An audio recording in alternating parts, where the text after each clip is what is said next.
Admiral Jake Morrison walked into the communication center at Earth Defense Command with his morning coffee still steaming in his hand.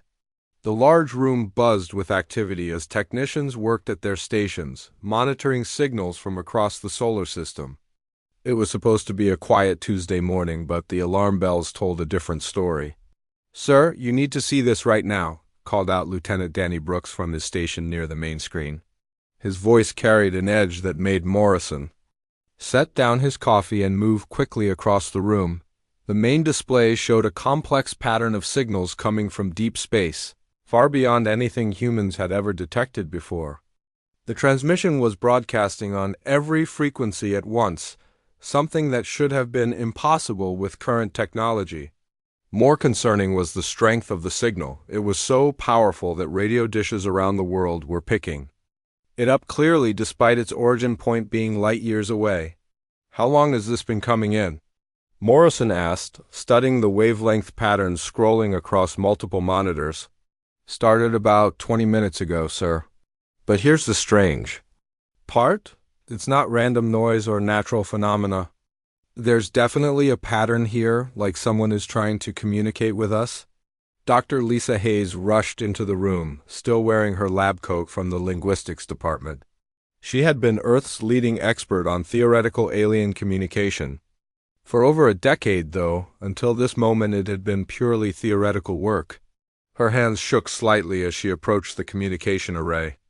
"The computer systems are trying to decode it automatically, but we need human interpretation," she said, pulling up a chair next to the main console. "Whatever this is, it's using mathematical principles that suggest high intelligence."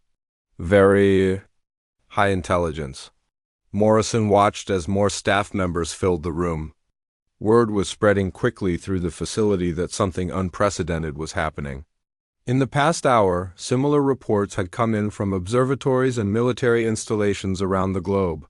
Every major power was receiving the same transmission simultaneously. Dr. Hayes worked frantically with her team, running the signal through every decryption program they had developed. The breakthrough came when she realized the transmission was using prime number sequences as a foundation, building up to more complex mathematical concepts that eventually formed what appeared to be language patterns. "Got it," she announced, after 2 hours of intense work. "It's using mathematics as a universal translator. Very clever, actually. They're establishing basic concepts first, then building up to complex ideas." "They?" Morrison asked, though he already suspected the answer. "This is definitely from an intelligent alien civilization, Admiral. And based on the sophistication of their communication method, they're far more advanced than us technologically." The room fell silent except for the humming of computers and the occasional beep from monitoring equipment. Everyone present understood. They were witnessing history, first contact with an alien species. But as Dr. Hayes continued her translation work, her expression grew increasingly concerned. "Admiral, you need to read this," she said quietly. Printing out the translated message and handing it to him, Morrison took the paper and read aloud. "So everyone could hear, to the inhabitants of the third planet in the Sol system. This is an official communication from the Galactic Council, the governing body overseeing peaceful development in this sector of the galaxy. Your species has been under observation for the past 73 of your years." He paused, looking around the room at the shocked faces of his staff, then continued reading. "Recent monitoring has detected concerning patterns in your expansion activities. Your species has established settlements on 17 worlds and constructed mining operations on 43 asteroids and moons within your local system. This rate of expansion exceeds acceptable parameters for a developing civilization." Morrison's voice grew steadier as he realized what they were dealing with. This wasn't a friendly greeting from curious neighbors, it was something much more serious. "The Galactic Council hereby demands immediate cessation of all colonization activities beyond your homeworld. All existing settlements must be abandoned within 30 of your standard days. Failure to comply with this directive will result in corrective measures being implemented by Council enforcement fleets." The Admiral finished reading and set the paper down on the console. The room remained deadly quiet as everyone processed what they had just heard. Humanity's first contact with alien intelligence was essentially an ultimatum. "There's more, sir," Dr. Hayes said softly, pointing to additional text still being translated. "They've included detailed scans of our settlements. Look at this." She brought up a new display showing incredibly detailed images of human colonies on Mars, Europa, and several other worlds. The pictures were so clear that individual buildings and vehicles were visible. Even more disturbing were the tactical assessments attached to each image, noting defensive capabilities and population. "Numbers? They've been watching us for decades," Morrison realized aloud. "They know exactly what we've built and where we've built it." Communications Officer Amy Foster looked up from her station across the room. "Sir, I'm getting reports from governments worldwide. Everyone received the same message. The President wants an immediate briefing, and the United Nations is calling. An emergency session." Morrison nodded, still staring at the alien surveillance photos. "Get me a secure line to the White House and prepare a full briefing packet. Also, I want our best analysts to study every piece of data in this transmission. If they're giving us information, we need to understand what they're really telling us." As the room exploded back into activity, Morrison found himself studying the translation more carefully. Something about the message bothered him beyond the obvious threat. The aliens seemed very confident, almost casual in their approach. They had provided specific deadlines and consequences, but they had also revealed significant information about themselves. The transmission included technical specifications that allowed humans to understand their communication methods. It contained detailed intelligence about their observation network and surveillance capabilities. Most importantly, it revealed that there was an organized galactic government with enforcement capabilities, information that could be incredibly valuable. Doctor Hayes approached him again, holding a new printout. "Admiral, there's something else you should see. Hidden in the technical specifications of their transmission are what appear to be energy signatures from their ships and communication arrays. If our analysis is correct, we now know quite a bit about their technology." Morrison took the new document and studied it carefully. His military training kicked in as he realized what Dr. Hayes was suggesting. The aliens had been so confident in their superiority that they hadn't bothered to hide their technical capabilities. In trying to intimidate humanity, they had inadvertently provided a complete intelligence briefing. "Doctor, how long would it take your team to analyze everything they've given us? Give me 48 hours and I can tell you more about these aliens than they probably intended to reveal." Morrison smiled for the first time since the transmission had arrived. "Do it. And doctor, keep this analysis classified. Let the politicians panic about the ultimatum. We're going to focus on what they've really given us." As reports continued flowing in from around the world about government responses to the alien warning, Morrison began forming a very different kind of plan. The Galactic Council had made a critical error in their approach to humanity. They had assumed that humans would react like every other species. They had encountered with fear and immediate compliance. They were about to learn that humans were different. Very different. The communication center continued its frantic activity as the implications of first contact spread throughout Earth's leadership. But in a quiet corner of the room, Morrison and Dr. Hayes began the real work, turning the aliens' warning into humanity's advantage. The Galactic Council had sent Earth a warning, but they had also given humanity exactly what it needed to respond in a way that would change everything. 2 days after the alien warning arrived, Chief Engineer Tony Martinez sat in his laboratory deep beneath the Rocky Mountains, surrounded by computer screens showing data that made his heart race. The underground facility had been built to survive nuclear war, but now it served a different purpose, analyzing the most important intelligence humanity had ever received. Tony had been working without sleep for 48 hours, fueled by coffee and the excitement of discovery. The alien transmission contained far more information than the Galactic Council had intended to share. Every technical specification needed to decode their message also revealed crucial details about their technology. their ships, and their locations throughout the galaxy. This is incredible, he muttered to himself, pulling up another screen of data. They basically handed us their entire operational manual. The laboratory door opened and Admiral Morrison walked in, followed by Dr. Lisa. Hayes. Both looked as tired as Tony felt, but their eyes showed the same excitement he was experiencing. "What have you found?" Morrison asked, settling into a chair next to the main display. Tony grinned and began pulling up files on the large wall screen. "Admiral, they made a huge mistake. Look at this." He pointed to a complex diagram showing energy signatures. Every time they communicate across their network, they have to use specific frequencies and power levels. By analyzing their transmission to us, I can now identify every major communication hub in their entire system. Dr. Hayes leaned forward, studying the data. "You mean we know where their important facilities are located?" "Better than that. I know where their fleets are stationed, where their supply lines run, and which systems are heavily defended versus which ones are just for show." Tony switched to another display showing a three-dimensional map of local space. "See these red dots? Those are their actual military positions. The yellow ones are decoy signals meant to confuse anyone trying to track them." Morrison studied the map carefully. His military experience told him this was the kind of intelligence that took decades to gather through careful espionage. The aliens had simply handed it over because they never imagined a primitive species could understand what they were looking at. "There's more," Tony continued, barely able to contain his excitement. "Their communication protocols reveal something really interesting about their society. Look at these command structures." He brought up a new display showing the hierarchy of the alien government. The Galactic Council operates on a very rigid system. Every decision has to go through multiple levels of approval.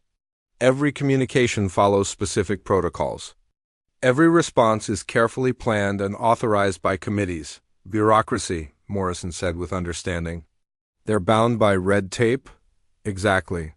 And that means they're slow to adapt when something unexpected happens. They sent us this ultimatum because it's what they always do, follow the same playbook they've used for thousands of years." Dr. Hayes had been quietly reviewing another set of data. "Tony, look at these population and resource numbers. If your analysis is correct, the Galactic Council controls hundreds of worlds, but their actual fleet strength is much smaller than they want us to believe." "That's right. They maintain control through intimidation and the threat of force, not through overwhelming military superiority. Most of their member species joined because they were afraid, not because they were conquered." Morrison stood up and walked to the large star map on the wall. "So what you're telling me is that the Galactic Council's greatest weapon is their reputation for being unbeatable?" "Yes, sir. And they just made that reputation available for testing." Meanwhile, 3 floors above in the communication center, Amy Foster was working on a very different kind of project. She had been tasked with drafting Earth's official response to the alien ultimatum. But the message she was preparing would surprise everyone involved. Amy had studied the alien communication patterns for hours, learning not just their language but their diplomatic style. Every official council communication followed the same format, formal, threatening, and designed to make the recipient feel small and powerless. It was a psychological warfare technique that had worked on countless species for millennia. Her response would be different. Very different, she typed carefully, checking each word against the alien translation protocols Dr. Hayes had developed. "To the Galactic Council. Earth acknowledges receipt of your communication dated according to your calendar system. We wish to express our sincere gratitude for the comprehensive intelligence briefing you have provided." Amy paused, smiling at what she was writing. The message continued. "We are particularly thankful for the detailed specifications of your communication networks, the precise locations of your fleet positions, and the thorough analysis of our defensive capabilities. This information will prove invaluable as we proceed with our expansion plans." She saved the draft and walked down the hall to find Morrison. The Admiral was just returning from the laboratory, looking more energetic than he had in days. "Sir, I have the draft response ready for your review." Morrison took the document and read it quickly. His expression shifted from confusion to amazement to something that might have been admiration. "Amy, this is brilliant. But are you sure we want to be this direct?" "Admiral, I've studied their communication patterns. They expect us to either beg for mercy or make threats we can't back up. They have no idea how to respond to someone who thanks them for providing intelligence data." Morrison read through the message again, appreciating its subtle genius. "You're not just refusing to be intimidated. You're making them realize they gave us valuable information without meaning to." "Exactly, and there's more." Amy pulled out another document. "I've prepared a follow-up message that thanks them for confirming humanity's expansion rate and for introducing us to galactic politics. We're essentially treating their threat as a welcome gift." Down in the laboratory, Tony was putting the finishing touches on his analysis when his computer chimed with an incoming priority message. It was from Captain Ben Collins, commander of the deep space vessel ESS Defiance, currently stationed at the edge of the solar system. "Tony, I've been monitoring alien communication traffic since we received that warning, and something interesting is happening. Their network is buzzing with activity, but it's not coordinated. Different groups are sending contradictory messages, and some of their outer stations seem confused about what they're supposed to be doing."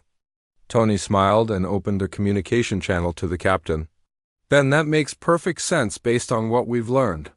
Their system is designed for routine operations, not for dealing with unexpected responses. If we do something they haven't planned for, their whole bureaucracy gets confused." "What do you mean? Think about it. For thousands of years, every species has responded to their threats in predictable ways, either immediate surrender or futile resistance. Their entire system is built around those two responses. They literally don't have protocols for dealing with anything else." Captain Collins was quiet for a moment, then chuckled. "So if we respond in a way they haven't planned for, we break their system? Not break it, but definitely jam it up.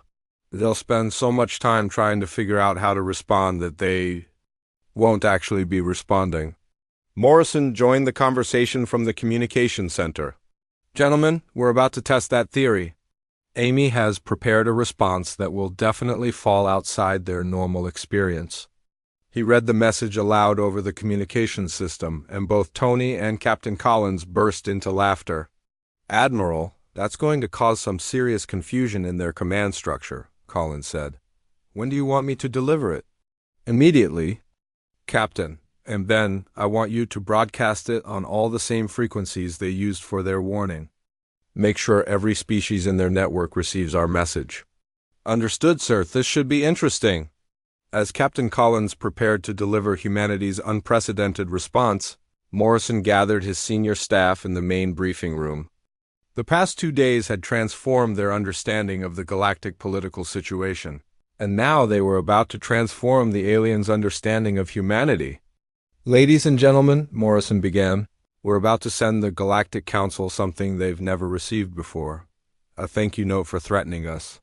Based on our analysis of their society and technology, this response will cause significant confusion in their command structure."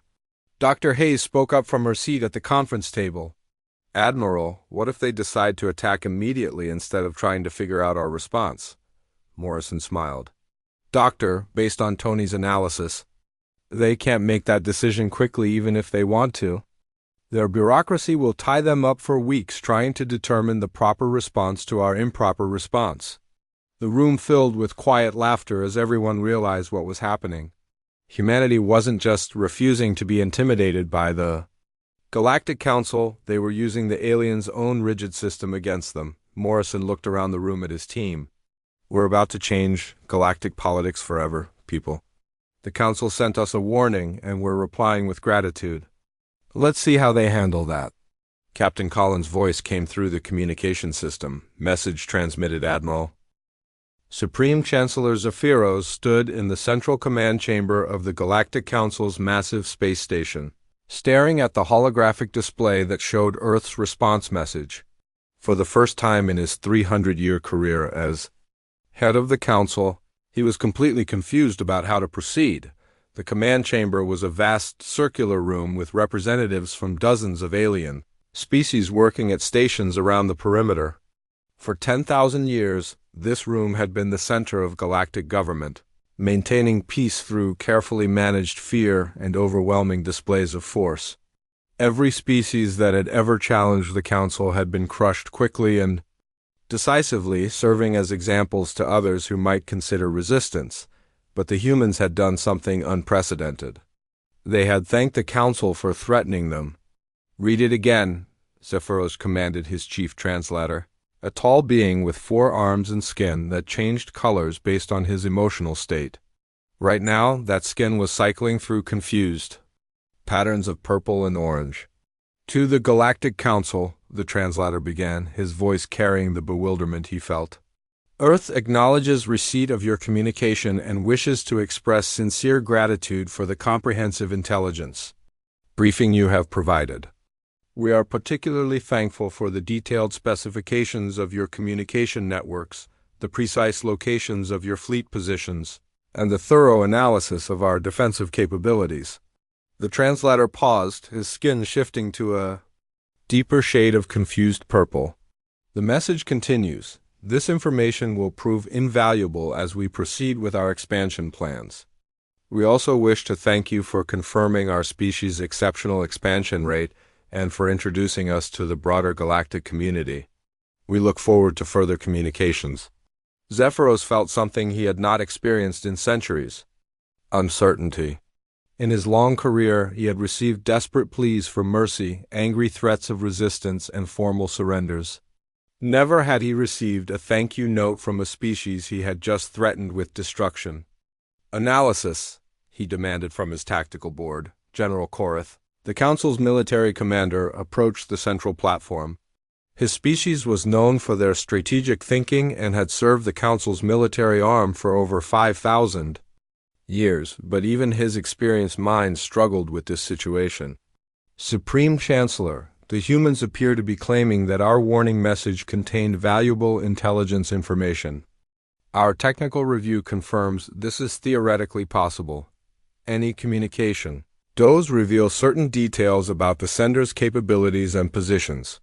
But surely they cannot have understood such complex data," Zephyros replied. "They are a primitive species. Their technology is barely capable of interplanetary travel." "That was our assumption, sir." However, their response suggests otherwise. "They seem to understand exactly what information we inadvertently provided." Around the command chamber, representatives from various council member species were having heated discussions at their stations. The purple-skinned Vortons were arguing among themselves in their musical language.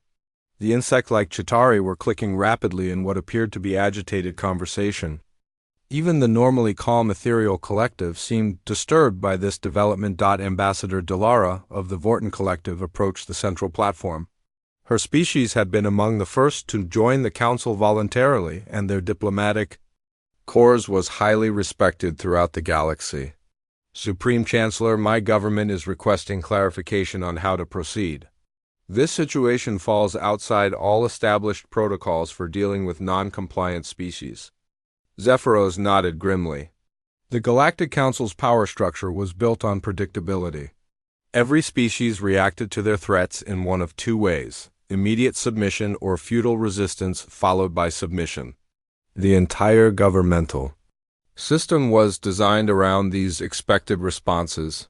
"What does the human response mean in practical terms?" he asked General Korath. "Sir, if they truly understood the intelligence data in our transmission, they now know the positions of our fleets, the locations of our major installations, and the technical specifications of our communication networks. More concerning, they appear to be treating this as helpful information rather than something to fear." The implications began to sink in around the command chamber. For millennia, the Council had maintained control through mystery and the threat of overwhelming force. No species had ever been given detailed information about Council capabilities because no species had ever been able to understand such data from a simple communication. "There is something else, Supreme Chancellor," General Korath continued.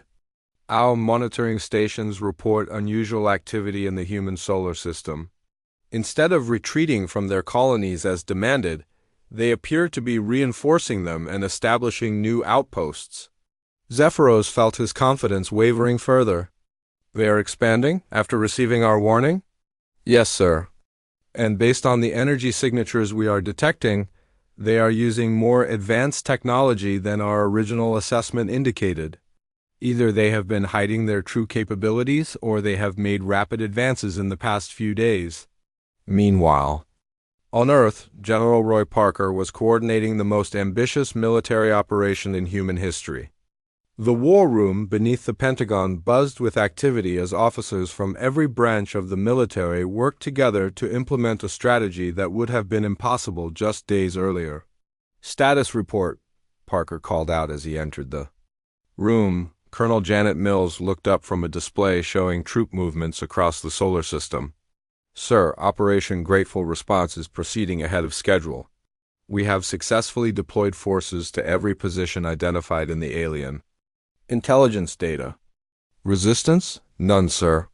The aliens seem to have expected us to retreat, not advance. Their defensive positions were designed to prevent escape, not to stop an incoming force." Parker smiled grimly. The Galactic Council had made a fundamental error in their approach to humanity. They had assumed that humans thought like every other species they had encountered, that fear would lead to compliance and submission, would lead to survival.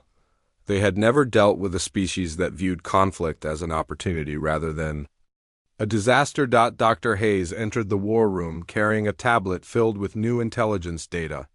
"General, we are intercepting communications between various council member species. They appear to be extremely confused by our response." "What kind of communications?" "Questions, mostly. Several species are asking their council representatives why the humans are not afraid. Some of the junior member species are questioning why they should fear the council if these newcomers clearly do not." Parker realized the broader implications immediately. "They are questioning the council's authority." "Not directly, but yes.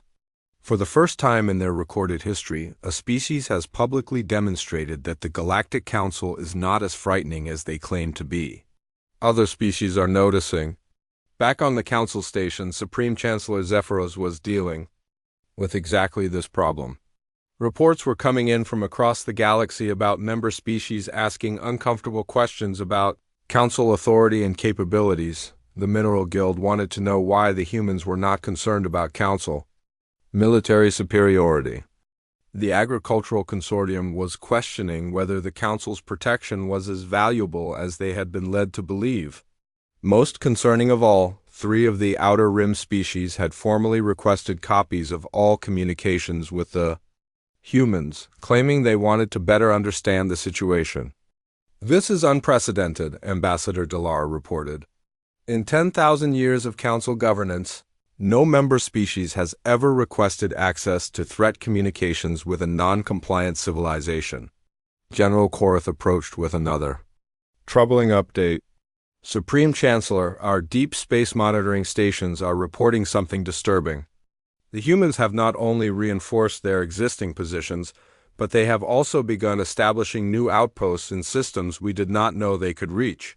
How is that possible?" "We believe they reverse-engineered our communication technology from the data in our warning message. They are now using adapted versions of our own technology to expand faster than ever before." Zephyros stared at the tactical display showing human expansion throughout their local region of space. Red dots representing new human settlements were appearing faster than his staff could update the charts. "They used our own technology against us?" "It appears so, sir. And they are doing it openly, without any attempt to hide their activities. It is as if they want us to know they are using our intelligence data." The command chamber fell silent except for the humming of equipment and the quiet conversations at various stations. Everyone present understood that something fundamental had changed in galactic politics. For the first time in recorded history, A species had received a council threat and responded not with fear, but with genuine gratitude. Supreme Chancellor, General Chorus said quietly, we need to decide how to respond. Every day we delay sends a message to the galaxy that the Council does not know how to handle this situation. Zephyros looked around the command chamber at the faces of beings from dozens of worlds, all looking to him for leadership in a situation that had no precedent in galactic history. Captain Ben Collins stood on the bridge of the ESS Defiance as his ship approached the Galactic Council's outer rim station. The massive alien structure loomed ahead of them, a gleaming metal construct the size of a small moon. According to the intelligence data the Council had accidentally provided, this station housed over 50,000 beings from dozens of different species. Captain, we are receiving multiple scanning beams from the station, reported Lieutenant Sarah Davis from her position at the sensor array. They seem very interested in our ship design. Collins smiled as he looked at the tactical display. The Council station was surrounded by what appeared to be a powerful defensive fleet, but thanks to the alien's own intelligence briefing, he knew most of those ships were actually automated decoys designed to intimidate visitors. Open a communication channel to the station, he ordered. Let's deliver our thank you note in person. The main screen flickered to life, showing a council representative with pale blue skin and 4 eyes arranged symmetrically around his head. The alien's expression was difficult to read, but his body language suggested confusion and concern. Human vessel, you are approaching restricted council space. State your purpose immediately. Collins straightened his uniform and put on his most cheerful expression. Greetings from Earth and the human species. I am Captain Ben Collins of the Earth Space Service. We are here to personally deliver our response to the Galactic Council's recent communication. Your response should have been transmitted through proper diplomatic channels, the alien replied, his voice carrying notes of irritation. Physical presence at Council facilities is not required for surrender documents. Oh, we are not surrendering, Collins said with genuine enthusiasm. We are here to thank you personally for the most comprehensive intelligence briefing in human military history.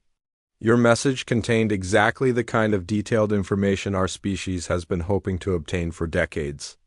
The alien's 4 eyes blinked in sequence, a sign of extreme confusion in his species. Intelligence briefing?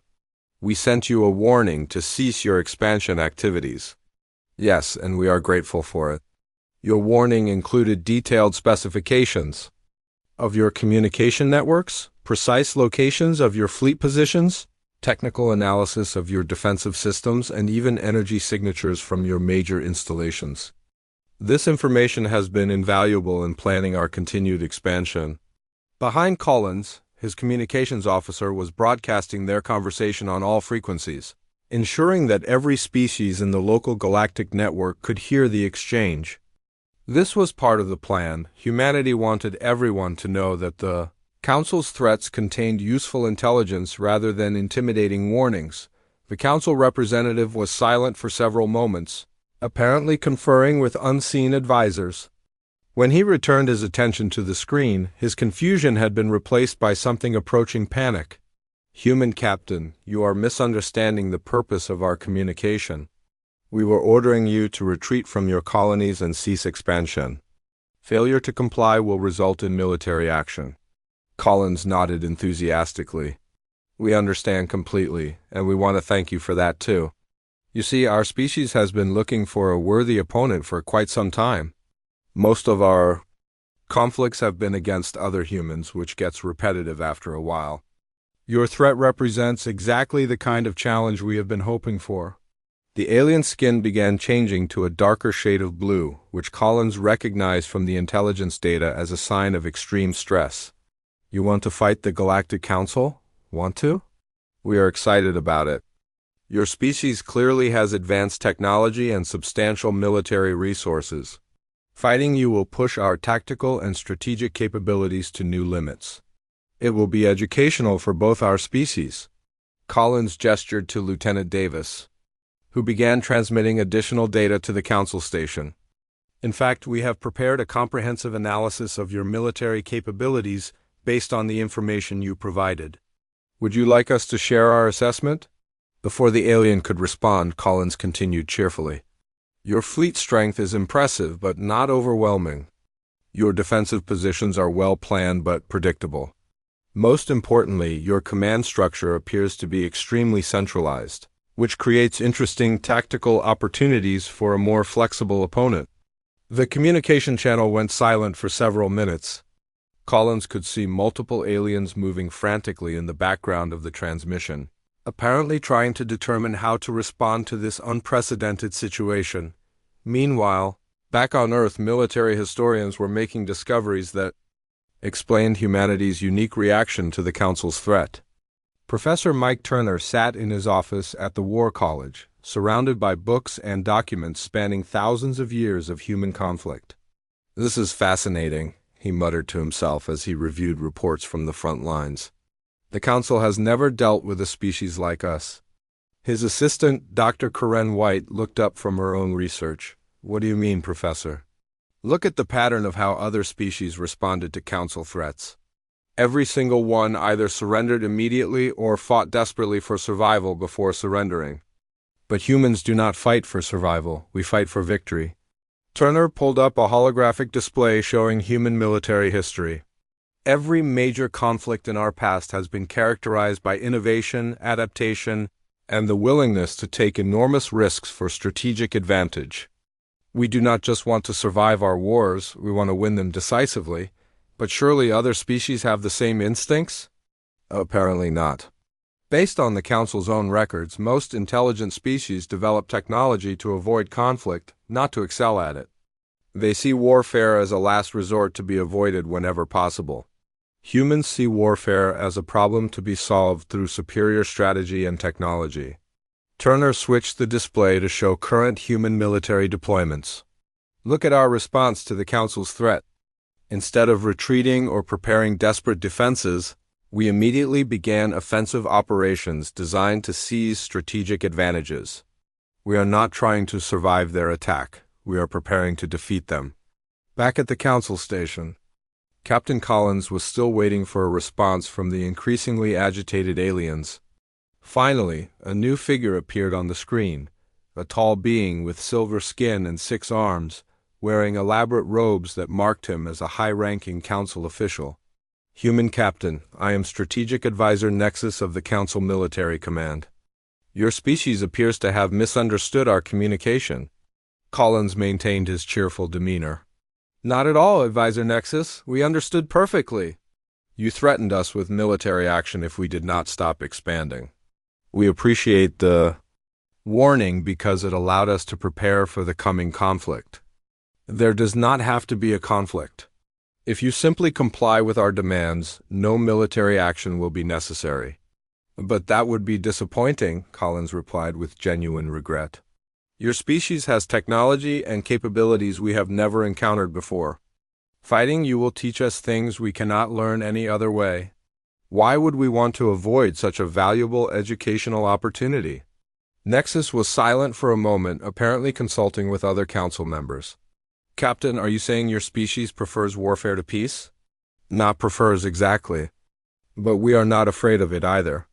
Conflict drives innovation and reveals capabilities that peaceful existence cannot develop. Your threat has already pushed our technology forward by decades. Imagine what we could accomplish during an actual war." Collins could see Nexus's expression growing more troubled. "Most species view warfare as destruction to be avoided. Most species have not spent their entire evolutionary history competing with themselves," Collins replied. "Humans have been fighting other humans for thousands of years. We have developed warfare into an art form. Fighting aliens will be refreshing." The communication channel cut off abruptly, leaving Collins and his crew staring at a blank screen. After several minutes, Lieutenant Davis reported new activity from the station. "Captain, they are transmitting on multiple frequencies to locations throughout the galaxy. It appears to be priority communications to Council headquarters." Collins nodded with satisfaction. "Good. Let them report back about what they have learned. The more the Council understands about human nature, the more they will realize they made a mistake in threatening us. As the ESS Defiance held position near the Council station, similar scenes were playing out across human space. Every Council observation post was being visited by human ships carrying the same message: gratitude for the intelligence data and enthusiasm for the coming conflict. On Earth, factory workers like Pete Robinson and engineer Susan Davis worked around the clock to convert civilian production to military use. But unlike other species preparing for war, humans were not desperate or afraid. They were excited about the challenge and eager to test their capabilities against advanced alien technology. The Galactic Council had expected humanity to react like every other species they had encountered, with fear, desperation, and eventual submission. Instead, they had discovered a species that viewed their threats as interesting opportunities, and their military superiority as an educational challenge. 3 weeks after the Galactic Council's original warning arrived on Earth, Admiral Jake Morrison sat in his office reading the most unexpected message in human history. The same alien communication system that had delivered threats was now carrying something completely different. An apology. The message had arrived just an hour earlier, broadcast on every frequency the Council used. Unlike their previous communication, this one seemed rushed and poorly planned, lacking the formal diplomatic language that had characterized their original warning. Morrison read the translation, aloud to his assembled staff. To the leadership of Earth and the human species, the Galactic Council wishes to clarify the intent of our previous communication. Our warning was based on incomplete information about your species and your expansion activities. Dr. Lisa Hayes looked up from her own copy of the message. Admiral, their tone is completely different. The first message was commanding and threatening. This one sounds almost desperate. Keep reading, Doctor. It gets more interesting. Morrison continued with the alien message. After careful review of recent developments, the Council recognizes that humanity represents a unique addition to galactic civilization. We hereby withdraw our demands for cessation of expansion activities and formally invite Earth to join the Galactic Council as a full member species. Chief Engineer Tony Martinez laughed quietly from his seat near the back of the room. They went from threatening us with military action to offering us membership in 3 weeks. That has to be some kind of record. There's more, Morrison said, turning to the next page. The Council offers full recognition of all current human territorial claims, establishment of formal diplomatic relations, and immediate access to galactic trade networks. They also express regret for any misunderstanding caused by their previous communication. Communications Officer Amy Foster shook her head in amazement. Admiral, they are completely backing down. Everything they threatened us with has been withdrawn, and now they are offering us everything we could have asked for. Morrison set down the message and looked around the room at his team. The question is, why? What changed their minds so dramatically? Tony pulled out his tablet and brought up the latest intelligence reports. Sir, based on our monitoring of Council communications, I think I know what happened. Our response broke their entire system of galactic governance. Explain. For 10,000 years, the Council maintained control through intimidation. Every species either surrendered immediately or was crushed as an example. But we did neither. We thanked them for the intelligence data and started expanding faster than ever. Dr. Hayes added her own analysis. Tony is right, Admiral, but there is more to it than that. Our response caused other species throughout the galaxy to start questioning Council authority for the first time in their recorded history. Morrison leaned forward with interest. What kind of questions? Everything from, why should we fear them if the humans clearly do not, to what other information might be hidden in Council communications. Some species have started demanding access to the same intelligence data the Council accidentally gave us. Amy brought up additional reports on her screen. Admiral, we are also detecting increased communication between Council member species that bypasses the central government. Entirely, it appears they are talking to each other without Council oversight for the first time in millennia. Morrison realized the implications immediately. The Council's authority was based on information control and the appearance of invincibility. We shattered both of those foundations with a simple thank you note. Meanwhile, in the White House, President Karen Blake was meeting with her national security team to discuss Earth's response to the Council's unexpected offer. The Oval Office had been converted into a command center with screens showing human operations throughout the solar system and beyond. "Madam President," said Secretary of Defense Paul Anderson, "our military position has never been stronger. Using the intelligence data from the Council's original warning, we have successfully established defensive positions at every strategic location in our local region of space." "And they know this?" "Yes, ma'am. We have made no attempt to hide our activities. In fact, we have been broadcasting our expansion progress on the same frequencies the Council uses for official communications." President Blake smiled at the audacity of the strategy. "So we are advertising our success using their own communication network?" "Exactly. And based on intercepted communications, other species throughout the galaxy are paying attention. Several have sent informal messages asking about our expansion techniques and defensive strategies." Secretary of State Linda Brown approached the President's desk with a folder of documents. "Madam President, we have also received direct communications from 17 different alien species, all requesting private diplomatic contact with Earth. None of these communications went through the Council. They want to talk to us directly?" "Yes, ma'am. It appears that our response to the Council's threat has established Earth as a significant player in galactic politics overnight. These species want to know if we might be interested in forming alliances that do not include Council oversight." President Blake understood the broader implications. "They are asking us to help them break free from Council control?" "Not directly, but that seems to be the underlying message. Several of these species have expressed interest in learning human military and expansion techniques. Others have offered trade agreements that would bypass Council economic controls." Back at Earth Defense Command, Admiral Morrison was coordinating humanity's response to the Council's offer when Captain Ben Collins reported in. From his position near the alien station, "Admiral, you need to hear this. The Council station is in complete chaos. We are detecting emergency communications to locations throughout the galaxy, and their defensive fleet is actually withdrawing from this position." Morrison activated the communication link. "Withdrawing? Why?" "Sir, based on what we can intercept, they are reallocating their forces to deal with what they are calling civil unrest in multiple systems. It appears that other species are following our example and refusing to comply with Council demands." Morrison felt a surge of satisfaction. "You mean we started a galactic rebellion?" "Not exactly a rebellion, sir, but definitely a breakdown of the old order. Species that have been under Council control for thousands of years are suddenly asking why they should continue to obey orders from a government that cannot even intimidate a single new species." Dr. Hayes approached Morrison with another intercepted communication. "Admiral, this is fascinating.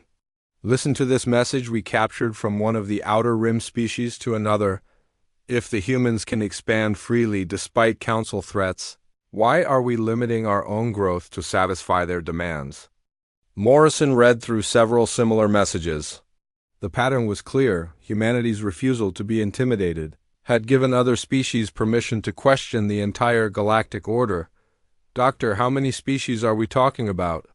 "Based on communication intercepts, at least 47 different civilizations have begun ignoring Council directives in the past week. Some are expanding into territories the Council had declared off-limits. Others are establishing direct trade relationships without Council approval. A few have even stopped sending their required tribute payments." Morrison walked to the large star map on his office wall. Red indicators showed the locations of human settlements and bases, now spread across a much larger area than when the Council's original warning had arrived. But more interesting were the blue indicators showing other species that had begun their own unauthorized expansion. "We have changed everything," he said quietly. Amy Foster looked up from her communication console. Admiral, we are receiving another transmission from the Council. This one is marked as urgent priority. Morrison returned to his desk as Amy read the new message aloud. To Earth leadership, the Galactic Council requests immediate diplomatic contact to discuss terms for formal alliance between our governments. We are prepared to offer humanity senior membership status and significant territorial concessions. Please respond at your earliest convenience. The room fell silent as everyone absorbed the implications. In less than a month, humanity had gone from receiving threats of destruction to being courted as a major ally by the galaxy's most powerful government. Admiral, Tony said with a grin, should we send them another thank you note? Morrison smiled as he considered Earth's response. No, Tony, I think this time we will send them an acceptance letter. But we are going to include some terms of our own. As Admiral Morrison began drafting humanity's conditions for joining the Galactic Council, colony ships throughout human space were launching at an even faster rate than before. Earth had not just survived the Council's warning. They had used it as a stepping stone to galactic prominence. The greatest irony was that the Council's attempt to intimidate humanity into submission had instead provided them with everything they needed to succeed on the galactic stage. Sometimes the best response to a threat was not defiance or submission, but simple gratitude. The galaxy would never be the same.